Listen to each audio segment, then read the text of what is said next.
চোখের তারা তুই, চোখের তারা তুই।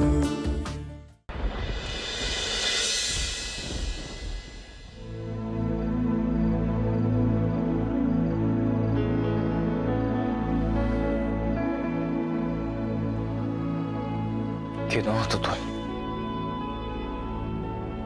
এত দূর যখন আমরা জানতে পেরেছি তখন বাকিটাও ঠিক জানতে পারবো। কি করে জানতে পারবে আয়ুষ? আমাদের সোনাকে কোথায় রেখেছে সেটাও ঠিক করে বলতে পারলো না। এমনকি অনাথ আশ্রমের নামটাও দেখে রাখেনি।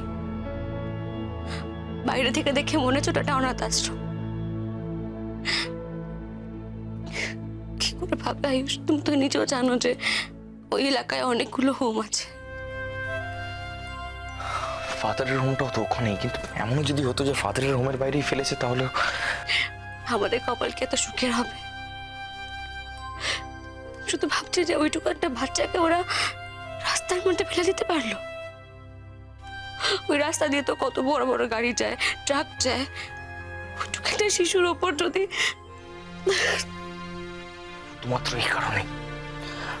শুধুমাত্র এই কারণেই তো আমি মধুশ্রীর ওপর। আচ্ছা বেশ, ঠিক আছে, আমি আর কাঁদবো না। আমার খুব কষ্ট হলে কষ্ট পেয়ে মরে গেলেও আমি আর কাঁদবো না।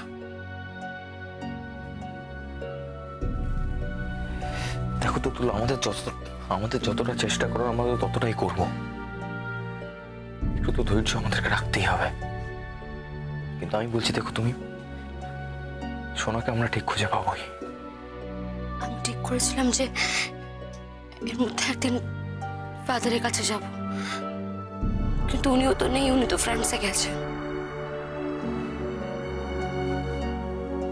হ্যাঁ, ফ্রান্সে গেছেন, কিন্তু ফাদার তো চিরকাল ফ্রান্সেই থাকবেন না। একদিন না একদিন তো উনি ঠিকই ফিরবেন। কিন্তু তাতেও বা কি লাভ? ফাদারকেও তো আমাদেরকে কোনো লজিক্যাল ক্লু দিতে হবে, নাহলে উনি বা কি করে খুঁজে বার করবেন? আচ্ছা আয়ুষ, বলছি যে সব কটা হোমে খোঁজ নিলে হয় না? মানে ওই তারিখে ওরা কোনো বাচ্চাকে কুড়িয়ে পেয়েছে কিনা? তা তো নিতেই হবে,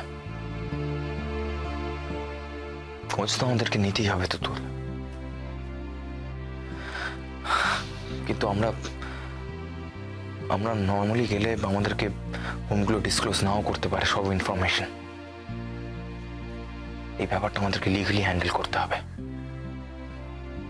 আর যুবরাজ আঙ্কেল বলেছেন আমাদেরকে হেল্প করবে, আর আমিও বলছি, বিশ্বাস করো তো তোর। তুমি দেখো আমাদের